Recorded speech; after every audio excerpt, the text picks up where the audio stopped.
Esta noche quiero proponerles un reto. Cuestionemos por un momento todo lo que creemos conocer. Iniciemos el viaje con la mirada libre y la mente abierta. ¿Cómo definiríamos entonces la realidad? Las explicaciones místicas, las leyendas, siempre han formado parte de nuestra esencia. El mundo moderno nos empuja a buscar explicaciones científicas para casi todo, pero sigue habiendo demasiadas cosas que ignoramos y que solo se definen con más preguntas. Buenas noches. Pongamos rumbo a las respuestas. Pongamos rumbo a la isla misteriosa.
Esta es nuestra isla, desde donde junto al fuego exploraremos juntos historias insólitas ocurridas en Canarias. Como siempre, nos abrirán las puertas a estas historias nuestros tres emisarios.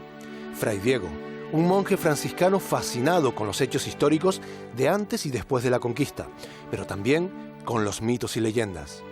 El Dr. Williams, un naturalista inglés asentado en las islas que utiliza sus conocimientos científicos para descubrir qué se oculta tras los hechos que le obsesionan. Y Petra Betancor, periodista que busca incansablemente la verdad tras lo inaudito y lo insólito.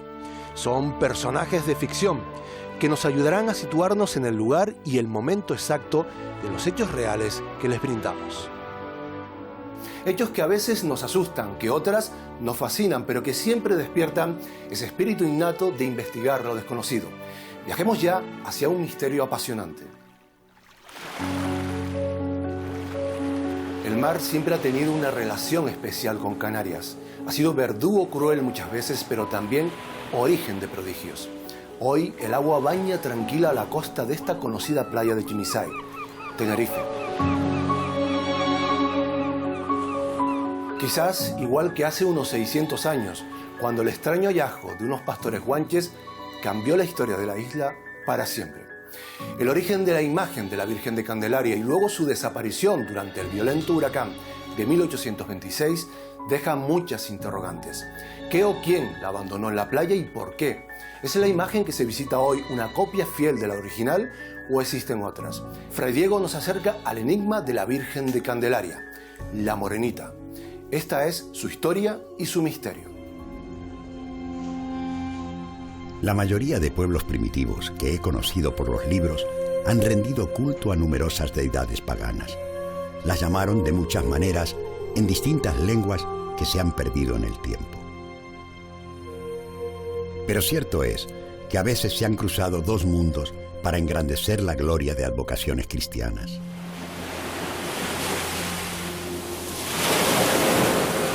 Esta es la historia de Nuestra Señora de la Candelaria, la historia de cómo apareció en estas islas y de cómo, ante ella, se postraron sus gentes al entender su divinidad.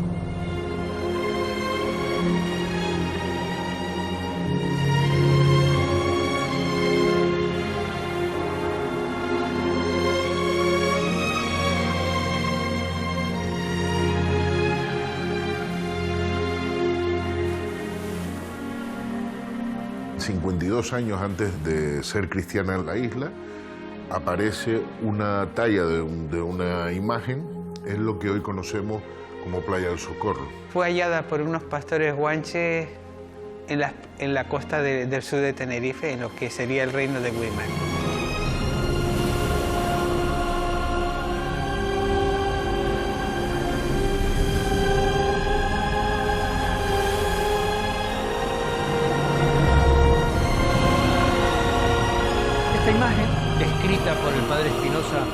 con un manto verde con estrellas en la capa, el pelo rubio, como si fuese un sol, como si fuese luciendo el sol. Yo creo que el sol es la representación femenina de esa divinidad. Ellos entendieron que aquello que aparece allí sería una forma del sol que se les ha aparecido allí. Aquellos lugareños debieron impresionarse ante la súbita aparición de origen desconocido. Pero nosotros, sin negar el hecho de la voluntad de Dios, debemos preguntarnos quiénes acercaron aquella imagen a un lugar entonces tan alejado de los evangelios.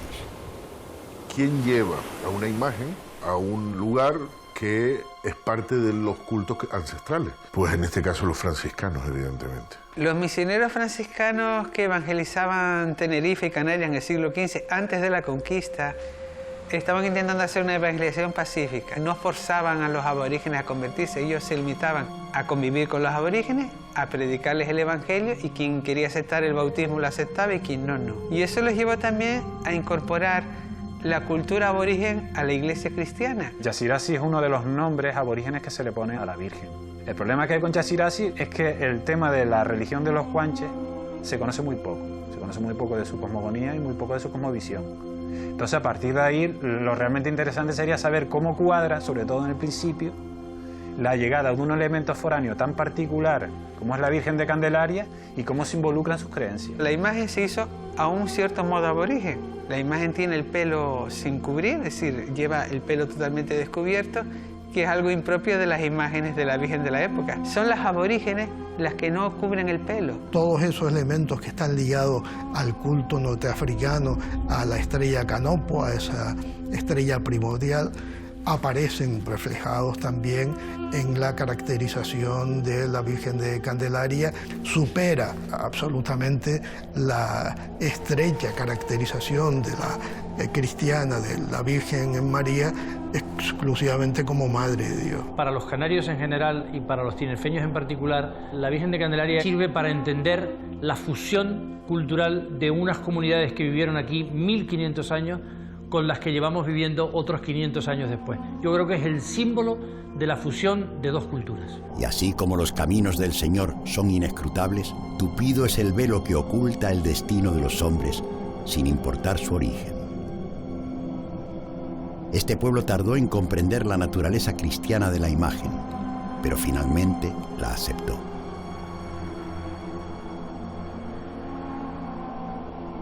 De la playa del Socorro la suben a la cueva de Chimbuaro, pues allí le crean en la cueva un espacio especial que sería un lugar de culto. Ah, el misterio. Los detalles que no conocemos de aquella imagen original, de sus milagros y su origen, solo Dios los guarda. ¿Se revelarán algún día? La que está en Candelaria se hizo casi 4 décadas después de que desapareciera la original en el aluvión de 1826 y fue hecha por Fernando Esteves, pero no es una réplica exacta, él hizo su versión de la Virgen de Candelaria.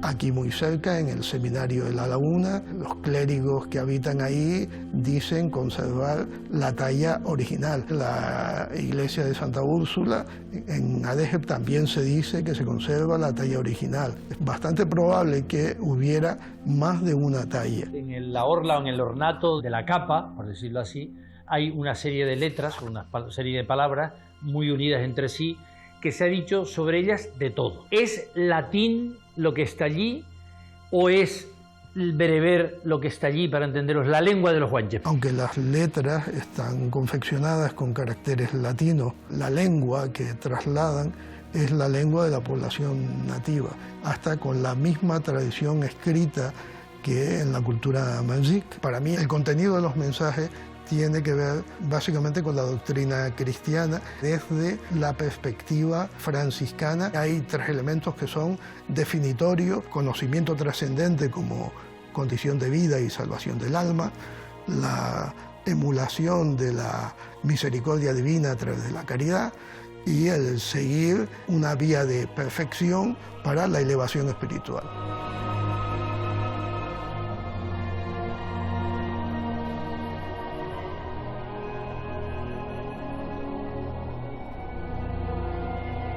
Lo cierto es que este encuentro mariano en las costas de Tenerife ha devenido con los años en una devoción ferviente que auguro larga y dichosa.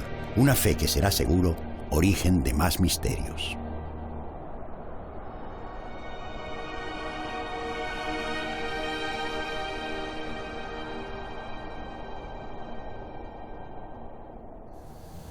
Todo un placer, Joaquín Carrera. Bienvenido a la Isla Misteriosa.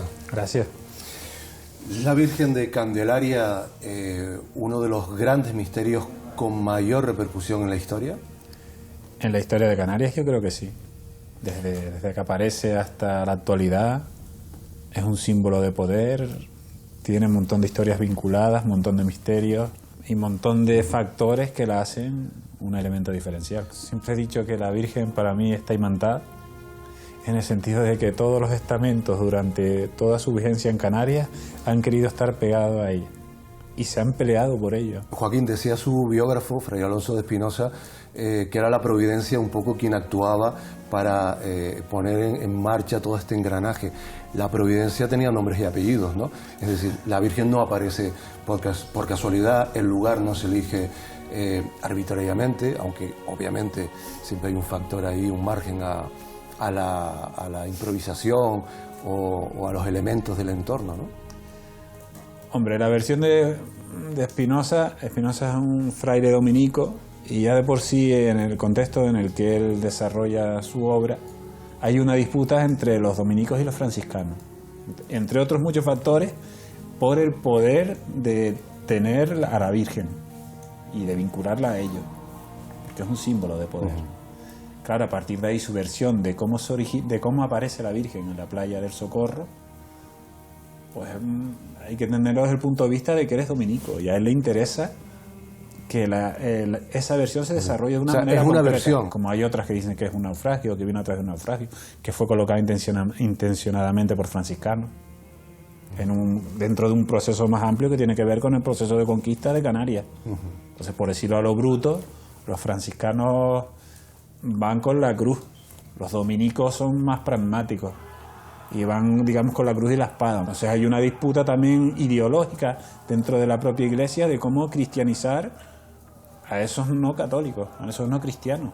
De hecho, se estaba discutiendo incluso si los guanches eran seres humanos, en el contexto de su época. En su época, en aquella Claro. época.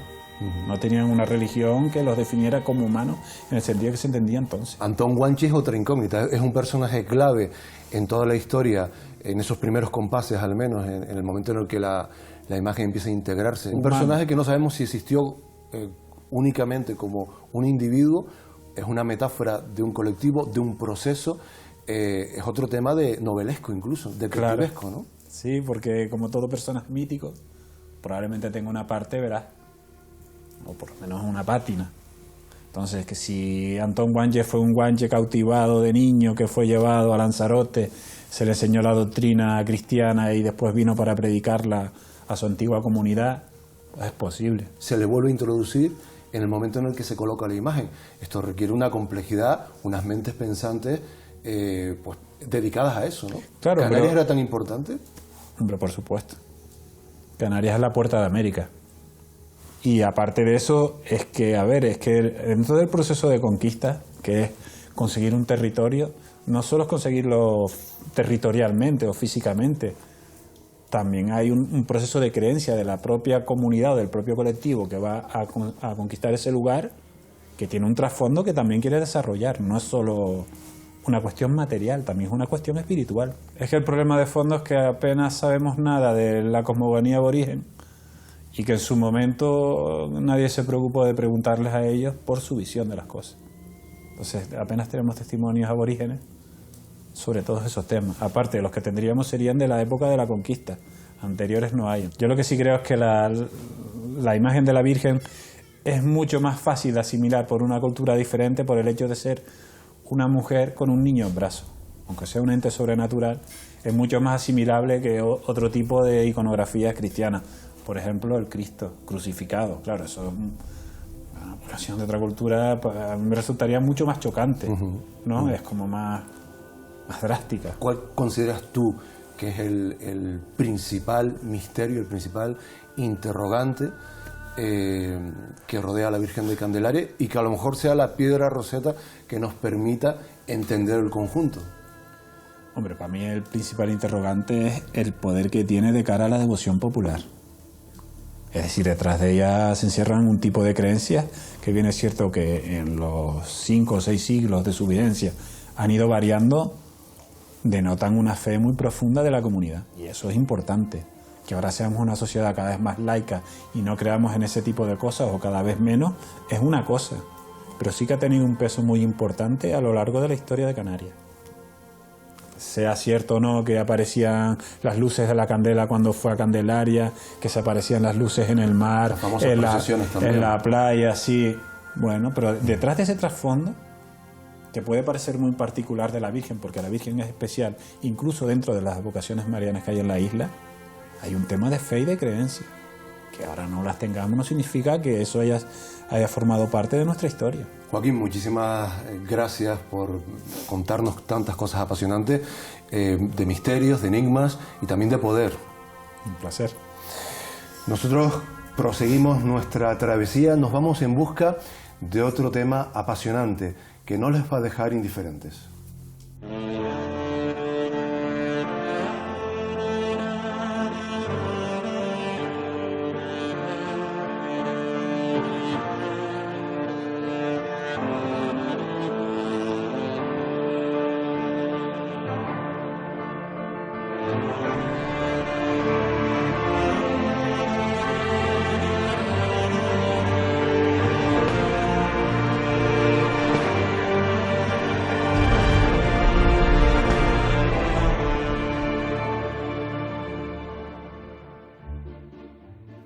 Le seguiremos la pista a este misterio, pero antes acompáñenme a nuestro rincón de los expedientes y documentos para indagar en un suceso único. La de hoy es una historia de esas a las que nos aferramos como niños porque hablan de fabulosos tesoros perdidos bajo el mar. Abrimos ya los archivos de la isla.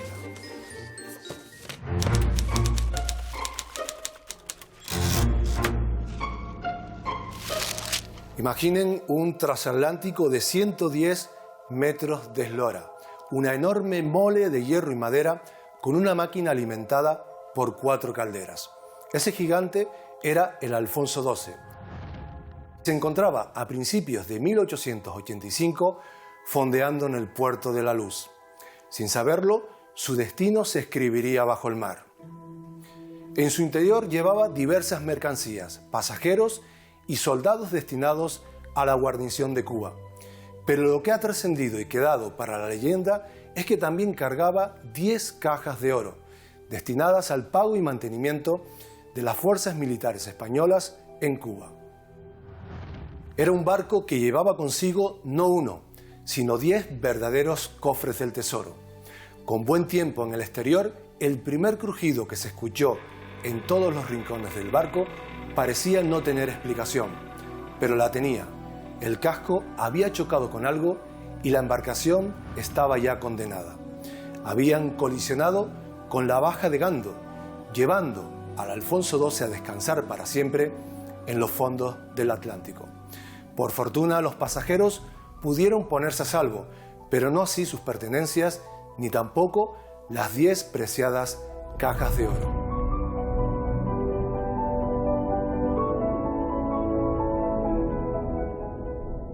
Estos que ven son los restos del naufragio.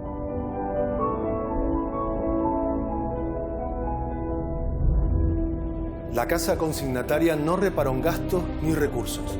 Fracasaron los primeros intentos de recuperar las cajas, pero la repercusión del episodio atrajo abusos venidos de Inglaterra, que finalmente lograron rescatar el tesoro. Sin embargo, de las 10 cajas de oro hundidas, solo pudieron rescatar 9.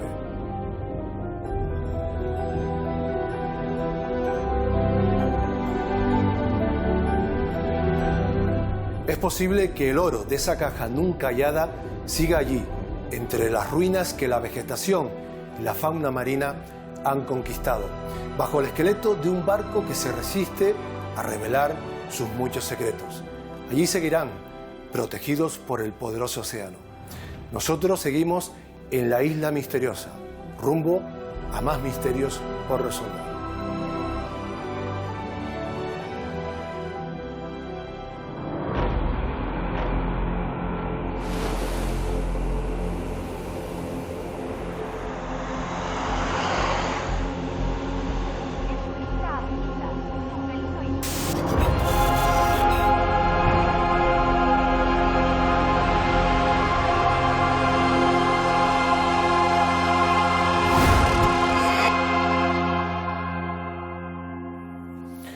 Un desafío, un misterio en toda regla. Ricardo Martín, buenas noches y bienvenido a la Isla Misteriosa. 45 años después, el caso Galdar nos sigue cautivando.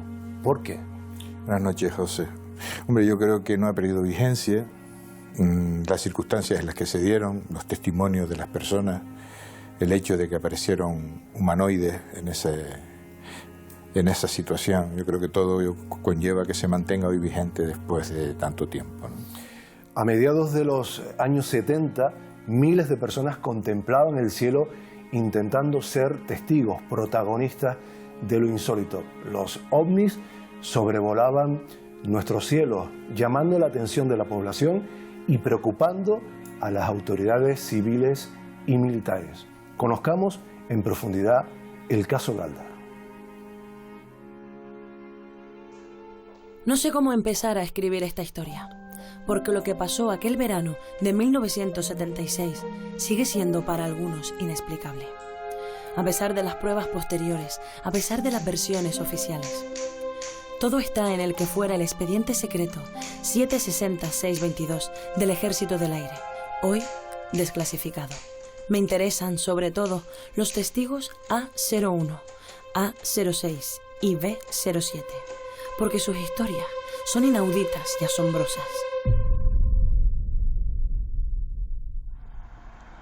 Son las 12 de la noche.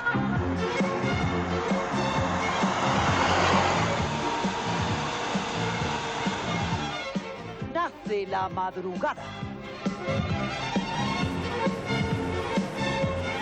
Y a los hombres y mujeres que en ella reinan. La década de los 70 se caracteriza por los diferentes avistamientos. No era ninguna rareza que todos los medios de difusión pues apareciera alguna referencia en puntos de Canarias. Lo ocurrido el 22 de junio de 1976, el denominado caso Galdar, podría considerarse como uno de los grandes casos de la ufología canaria, de la ufología nacional, incluso internacional, por la repercusión que tuvo. Pudo tener como testigos a miles y miles de canarios. Unos más creíbles que otros, pero todos que coincidían en la hora, en lo que vieron y cómo se desvaneció esa imagen.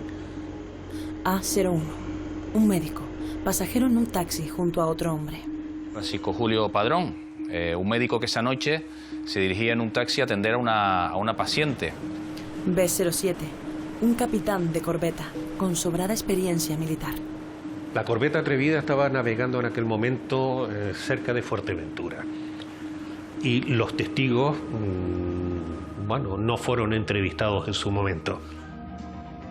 Y B06, una mujer que en la intimidad de su casa ve la televisión. Se puede leer el testimonio que en ese momento notó cómo se le apagaba la luz, la televisión. Según los testimonios recogidos, todos se encuentran de golpe con fenómenos que son incapaces de explicar, con anomalías en lo que fue una noche distinta a las demás. Y asumen que algo fuera de lo común está sucediendo ante sus ojos. ¿Qué era aquella extraña luz en el cielo? Algunos testimonios recogidos en el dossier desclasificado son, si cabe, más sorprendentes y extraños. A muchos kilómetros de allí, la calma de la noche se rompe cuando los perros comienzan a ladrar. En ese momento se asomó a la ventana y pudo ver una esfera con dos figuras, describe ella, de color rojizo. Mi suegro fue el que vino con el médico y cuando subieron y miraron el follaje abajo fue cuando vieron aquello en el suelo, que se desalaron, ¿sabe? Porque era una cosa muy grande que ellos veían ahí aparcar. Había personas, como era el doctor, una persona muy reconocida, con una cabeza, vamos a decirlo así, muy bien asentada, que cuando describe el fenómeno lo describe perfectamente. Todo es definitivamente muy extraño, tanto como para poner en alerta a la autoridad militar. El capitán, su visión es más efímera, más rápida. Él lo ve alejarse, lo ve desaparecer, pero coincide la hora y la forma.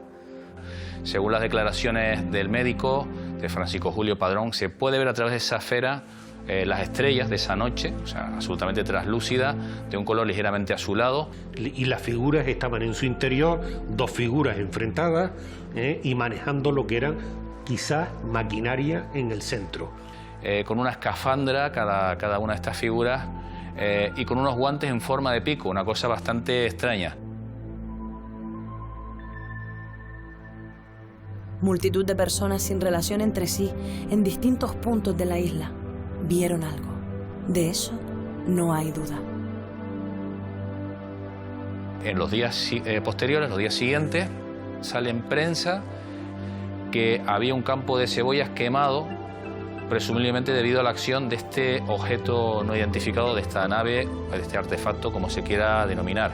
Con respecto a lo que la gente vio, pues todo el mundo pues coincide en que fue una esfera que pasó el cielo y evidentemente ya en los testigos concretos pues esa esfera aterriza en piso firme. Año santo y aterrizaje en un campo de cebolla. La verdad que muy galdense todo.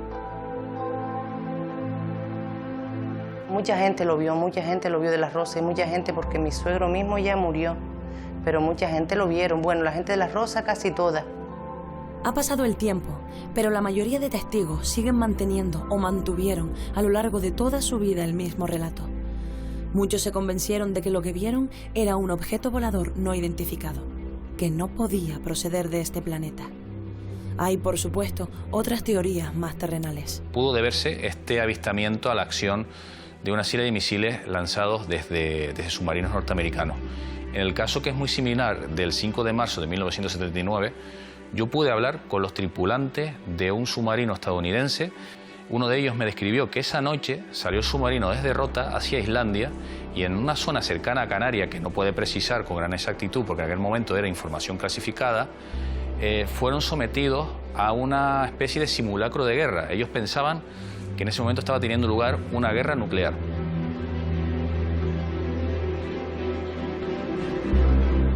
Un poco también la gente pues comentaba lo que leían en la prensa, que si podían ser eso, pues maniobras militares o espionaje, en fin, cuestiones muy diversas, y tampoco descartaban la gente que vinieran seres de otros planetas, digamos que eran otras opciones. Sea como fuere, lo cierto es que la década de los años 70 del siglo XX está plagada de sucesos parecidos. De luces en el cielo que sobrevolaron Canarias, dejando tras de sí una estela de misterio.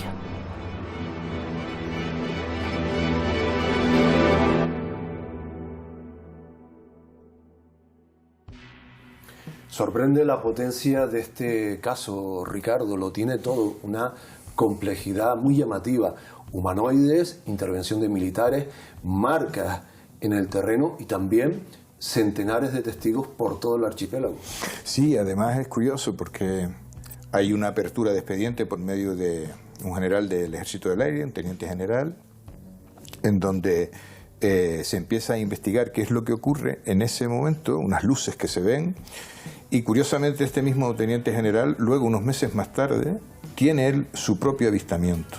Así era el fenómeno en aquella época, ¿no? Sí, o sea, si no te creíste lo que te han contado, ahora me vas a ver, ¿no? Y además con mucha potencia mediática, con las portadas de los periódicos dándole cobertura máxima a estos casos, recogiendo un clima, ¿no?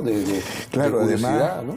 Además, yo creo que también influía mucho esos años, los años 70, con todo lo que significaba una magnificencia del secretismo. Guerra Fría, ¿no?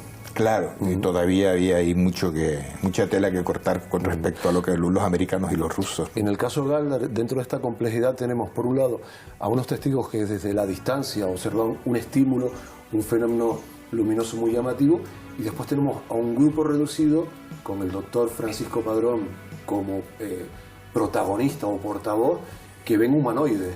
Y esto también convierte este caso en especialmente significativo. Claro, por lo que en su momento cuentan, a Francisco Julio, al médico, lo van a buscar en un taxi. Entonces, al remontar una loma, se encuentran una gran esfera luminosa de color azul y dentro unos humanoides altos, calculan de 2,5 metros, 3 metros de alto, y que además la esfera era translúcida. Hay terreno calcinado, incluso el teniente general que te nombraba antes dice que es un invento de la prensa, y el propietario del terreno dice que qué invento es el que lleva a vallar su propio terreno y a tener una prohibición de paso a sus tierras durante un número determinado de días. Pero hay un aspecto polémico, y son las presuntas amenazas, la invitación del juez informador, del militar que investigaba el caso, Ricardo, hacia el doctor Padrón para que guardase silencio, ¿no? Sí, además hay un protocolo que existe desde hace muchísimos años dentro de lo que es el MOA, el mando aéreo, en donde hay una tipología de personas, y dependiendo de ese agrupamiento de personas, va en base a su credibilidad. Entonces, en el caso de profesionales reconocidos o de prestancia de su labor que desarrollan con la sociedad, están dentro de los grupos, digamos, con más fiables. Y ese era el caso ese era el caso de Padrón, ¿no? Entonces, claro, si siendo de ese grupo de más fiables, parece que él decía que no, es que me han dicho que no diga nada, es que me han dicho que no cuente nada, pues bueno, algo debía de haber más que unas cebollas grandes. Bueno, nunca tendremos la respuesta definitiva, porque el juez informador sostuvo que no amenazó, y sin embargo el doctor Padrón justo todo lo contrario. Fue una época tremenda. Ocurren casos espectaculares, muy mediáticos, y hay uno con un registro audiovisual, fotográfico, muy potente, el del 5 de marzo de 1979. Dentro de estos casos, el que más se ha conectado con la hipótesis balística, ¿no?, de que fuesen provocados por los efectos de misiles, ¿no? Sí. Se ven en todas las islas, de todos los colores. Es asombrosa la cantidad de gente que fue testigo de eso desde diversas partes del archipiélago. Alguien dice que son o que fueron misiles, y otras personas aducen a que era un ovni, un objeto que no.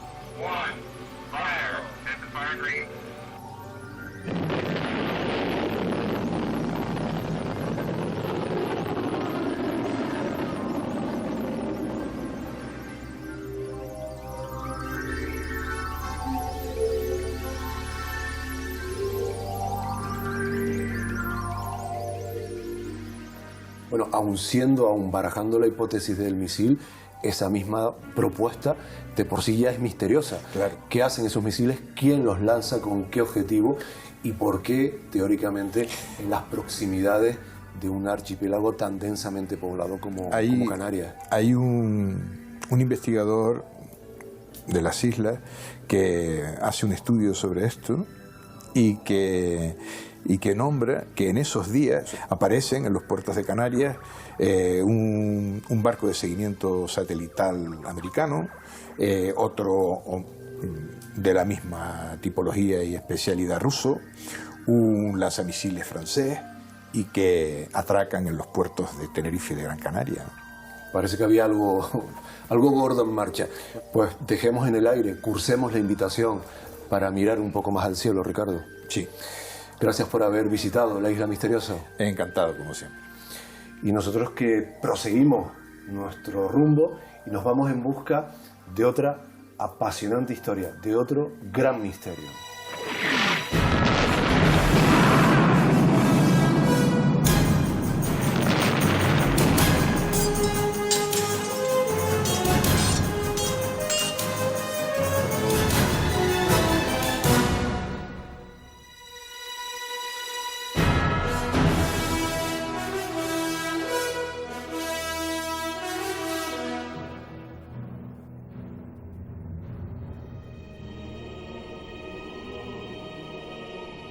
La convulsa Europa de finales del siglo XVIII y principios del XIX era un tablero donde se desplegaba un complicado juego de estrategia. En él se movían amenazas de guerra, espionajes y oscuras acciones encubiertas. Uno de esos jugadores en la lucha de poder fue un canario, Diego Correa, el hombre de las 1000 caras. El Dr. William nos acerca a su historia de leyenda.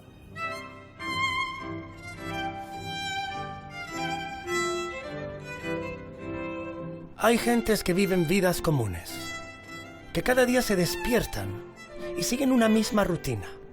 Otros simplemente hacen lo contrario.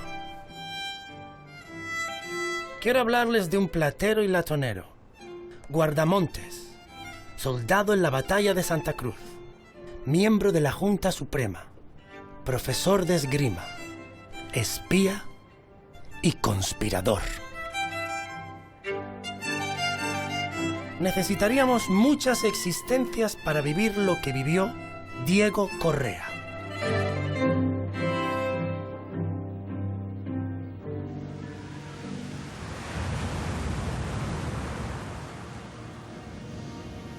Estamos en una época que había guerra entre España e Inglaterra.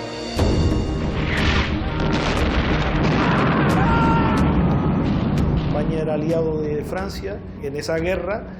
Entonces Nelson, el famoso marino almirante británico, intenta conquistar la plaza de Santa Cruz de Tenerife. Una cantidad enorme de británicos consiguen desembarcar por el Barranquillo del Aceite. 2/3 de la dotación, que eran 60 hombres, huyen. Y ahí se establece un combate cuerpo a cuerpo entre aquellos británicos y los 16 valientes que allí estuvieron, entre ellos Diego Correa.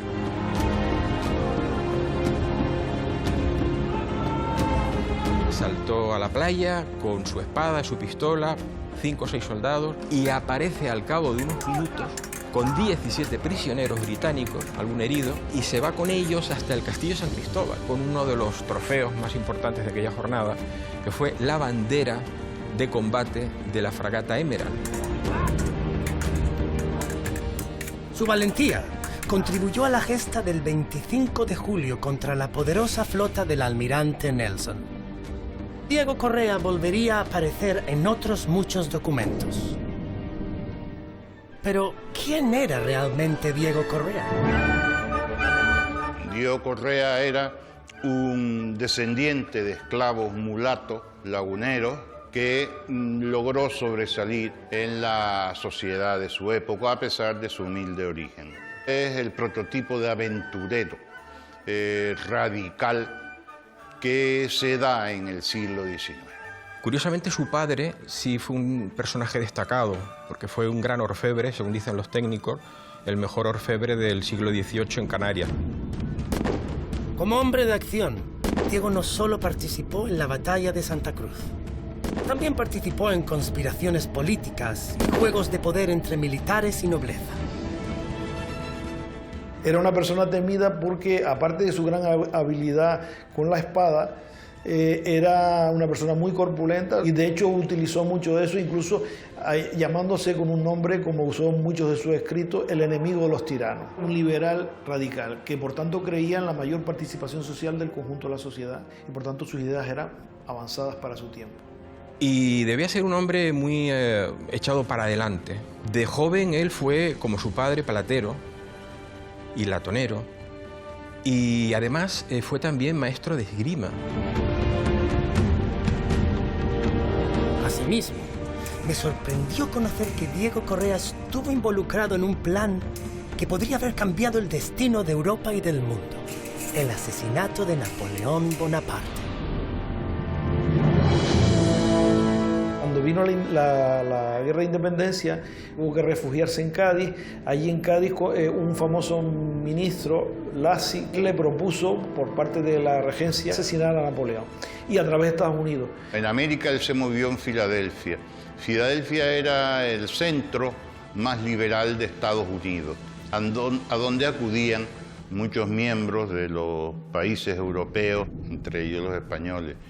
Entonces allí conspiró. Y él va a jugar un papel importante allí en sus relaciones con Estados Unidos, porque incluso se entrevista con Madison, el presidente. Esta conspiración nunca se va a concretar hacia Francia, entonces al final pues la regencia decide ya paralizar el proceso ante su nula viabilidad, ¿no? Evidentemente hubiera tenido unas consecuencias grandes si hubiera asesinado a Napoleón.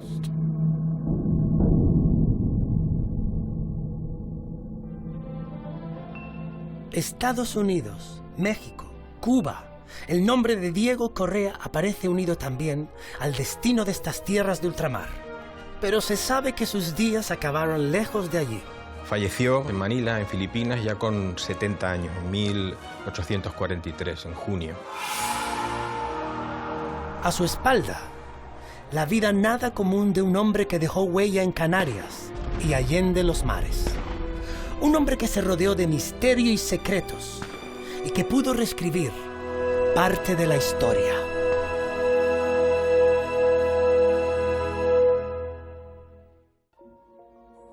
Tremendo este personaje. Manuel Hernández, buenas noches y bienvenido a la Isla Misteriosa. Muchas gracias. Bueno, fascinante la vida de Diego Correa. Pasó por infinidad de peripecias, héroe olvidado de la gesta, de ese ataque de Nelson, vinculaciones con la masonería, conspiraciones, lo tiene todo. Es que es un personaje de su tiempo y que además en una cuestión, digamos, internacional, porque vivió en Filipinas, vivió en Inglaterra, donde murió, vivió en Inglaterra, en Estados Unidos, en Cuba, en Cádiz, en Madrid, en muchos escenarios en París, etcétera, ¿no? Bueno, y hasta dónde la suerte, el destino y las cualidades que él poseía llegan en este personaje, porque tiene un origen muy humilde y llega pues prácticamente a lo más alto, ¿no? Sí, él era mulato, porque tanto por parte de madre, que era de La Laguna, tenían el apodo de los pejes verdes, eran mulatos, y por parte de su padre, que era del Sausal, pero procedía de los esclavos de Adeje, pues también. Entonces, su padre era un gran orfebre, pero en aquellos momentos la artesanía no daba para vivir. De hecho, él tenía que, a pesar de que ser el mejor orfebre del rococó canario, pues tenía que complementar sus rentas con la agricultura. Varios de sus hermanos terminaron también emigrando a América, a México, etc. Su propio hermano cura emigró a Cuba. O sea que todos ellos pues vivían las penurias de aquellos momentos, pero era un chico muy despierto, porque él no pasó más que estuvo en la escuela de la Real Sociedad Económica, pero ganó premios. Esa habilidad para la pluma, a pesar de no haber tenido estudios universitarios, ni siquiera de bachillerato en términos actuales, pero sin embargo también tenía una gran habilidad para la espada. Incluso vivía en Cádiz dando clases de esgrima, que él había aprendido ya aquí en Gran Canaria con un charbonnier, un francés. Era muy alto y corpulento, medía más de 2 metros. O sea, intimidaba porque casi prácticamente tenía 2 metros de altura, muy musculoso, y por eso incluso retaba a la gente. Y por ejemplo a José Álvarez de Toledo, que era un cubano partidario en aquel momento de la independencia, en Filadelfia le hizo hasta un impreso con el duelo y salió huyendo del miedo que daba, ¿no? Este hombre. Con eso crece la leyenda de un personaje que tiene además un episodio muy particular, Manuel, muy interesante, como artífice, como organizador, al menos, de una conspiración para asesinar nada más y nada menos que a Napoleón. Él, cuando en 1108 marcha con sus 2 hijos, con Segundo y con José, a la guerra de independencia, en un batallón que se montó aquí en Canarias, le plantearon que fuera a través de Estados Unidos a asesinar a Napoleón. Estados Unidos, ¿por qué? Porque Estados Unidos era un país aliado y había una gran sintonía de los republicanos con Francia, con Napoleón, pues a través de esa vía, y eso le permitió vivir de lleno la realidad de aquellos años en Filadelfia, del bullir de la Revolución Norteamericana en aquellos años. El complot de Napoleón, que ha pasado a la historia como Operación Vellocino de Oro, por lo tanto, no fue una idea original de él, sino él era un actor. O sea, el gobierno español le estaba financiando, esa operación encubierta. Encubierta, sí. Para asesinar potencialmente a Napoleón, cosa que... Sí, cosa que obviamente él no marchó para Francia, porque tendría que ir a Francia para asesinarle, y se quedó en Estados Unidos. Pero ahí, sin embargo, era una época que estaba en ebullición las ideas independentistas en Hispanoamérica, había muchos dirigentes allí, y él publicó muchos folletos intentando que los norteamericanos apoyaran la causa española. O sea, que fue un activista, pero él siempre, toda su vida, fue un activista, un militar y un activista incluso la prensa. Él era una persona muy activa tanto en la prensa como en la cuestión militar. Manuel, lo que sabemos de Diego Correa nos lleva a pensar en él como un personaje que mueve hilos, a veces entre bambalinas y en otras ocasiones de una forma muy abierta, ¿no? Sí, él, bueno, como periodista, incluso con el seudónimo que era ampliamente conocido, el enemigo de los tiranos, fue un activo defensor del liberalismo. Y en los dos periodos, en 1823, que vienen los 100.000 hijos de San Luis, invaden Francia, y antes, en 1814, cuando el manifiesto de los persas y Fernando VII vuelve al absolutismo y acaba con las Cortes de Cádiz, él se enfrentó y escribió radicalmente contra ellos, y eso le llevó en una de las veces a huir a Gibraltar, ser detenido por el gobernador y devuelto, condenado a 10 años en el presidio de Ceuta. Lo tuvo todo. Y ahí movió los hilos en Inglaterra para que Lord Holland y una serie de liberales obligaran al gobierno inglés a devolverlo, y eso le permitió pues volver de nuevo a ser un gran activista en el español constitucional. Sí. Una vida absolutamente fascinante. ¿El final de sus días estuvo a la altura de toda esa vida épica de aventura, de conspiraciones? Sí, él cuando regresa en 1830 a España, una vez que ha muerto Fernando VII y viene a la regencia María Cristina de su hija Isabel II, él apoya a los liberales, va a las guerras carlistas, actúa como militar en las guerras carlistas, le nombran gobernador de Madrid y después finalmente lo nombran intendente de Filipinas. Allí incluso tuvo un conflicto con un antiguo comunero que se había transformado al absolutismo en Manila, donde fue intendente, y allí fue... hasta el último momento estuvo en conflicto, por lo tanto, ¿no? Manuel Hernández, pues muchísimas gracias por haber visitado la isla misteriosa y habernos descubierto a este personaje tan fascinante. Muchas gracias a usted.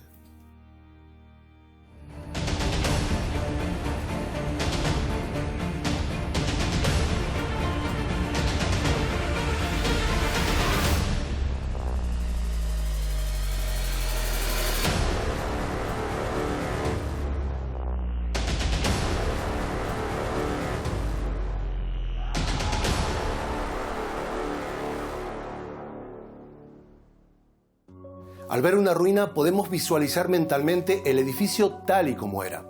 Nuestro cerebro funciona completando las piezas que faltan. Así es como nos enfrentamos a la existencia. Rellenamos los espacios en blanco para enfrentar el vértigo de lo desconocido. Como si de una constelación se tratara, unimos los puntos luminosos. Donde antes había momentos, ahora tenemos historias. Y así, reconstruyendo las ruinas del pasado, convertimos cada nueva verdad en una isla erguida sobre un océano de niebla. Es en esa zona de sombras donde tenemos que incidir para desentrañar los misterios que aún perduran. Pero siempre compartiendo entre todos las piezas que le faltan al puzzle. Buenas noches. Les espero la semana que viene aquí, en la Isla Misteriosa.